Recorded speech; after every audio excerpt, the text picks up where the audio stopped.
सर्वमंगल मांगल्ये शिवे शिवार्थे साधिके शरण्ये त्र्यंबके गौरी नारायणी नमस्तुते। जय माँ दुर्गा।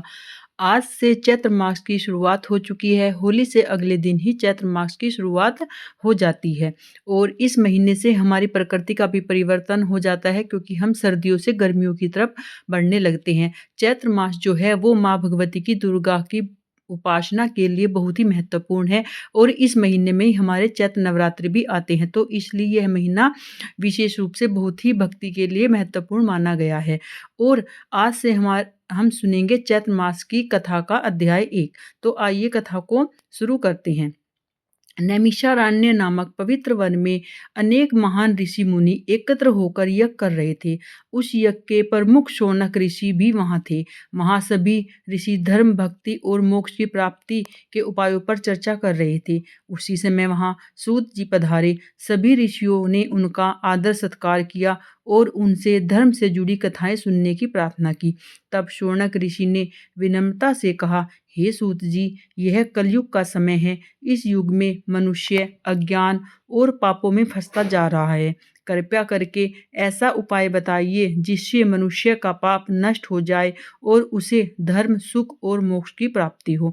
सूत जी बोले, हे मुनियों, आपने बहुत ही उत्तम प्रश्न किया है। मैं आपको एक ऐसा माह बताता हूँ जो सभी महीनों में श्रेष्ठ और पुण्य देने वाला है। वह है चैत्र मास। उन्होंने बताया कि यह महीना अत्यंत पवित्र माना जाता है, क्योंकि इस समय सृष्टि का प्रारंभ हुआ था। जब सृष्टि की रचना प्रारंभ हुई थी, तब ब्रह्मा जी ने सबसे पहले चैत्र मास महीने में ही सृष्टि का विस्तार किया था। इसलिए यह महीना नव आरंभ, शुद्धता और देवी उपासना के लिए विशेष माना जाता है। सूत जी ने आगे कहा, जो मनुष्य चैत्र मास में प्रातःकाल उठकर पवित्र नदी में स्नान करता है, देवी का ध्यान करता है और दान पुण्य करता है, उसके सभी पाप नष्ट हो जाते हैं।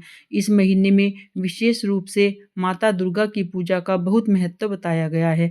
जो भक्त श्रद्धा से देवी का पूजन करता है, उसे देवी की कृपा से सुख, समृद्धि और संतानों का आशीर्वाद प्राप्त होता है। सूत जी ने कहा, चैत्र मास की कथा शुक्ल पक्ष में आने वाली चैत्र नवरात्रि विशेष फल देने वाली होती है।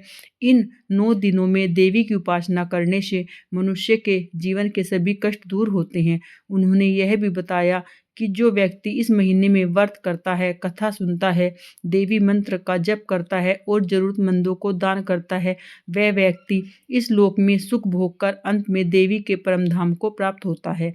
अंत में सूत जी बोले, हे ऋषियों, चैत्र मास की महिमा का अनंत है।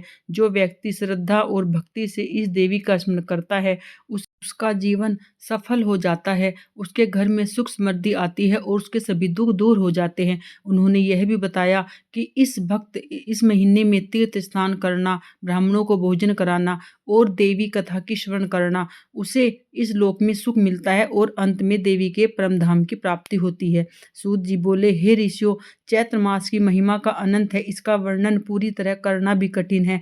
फिर भी मैं आपको इस महीने में जुड़ी एक अद्भुत कथा सुनाऊंगा, जिसे सुनने से मनुष्य के सभी पाप नष्ट हो जाते हैं।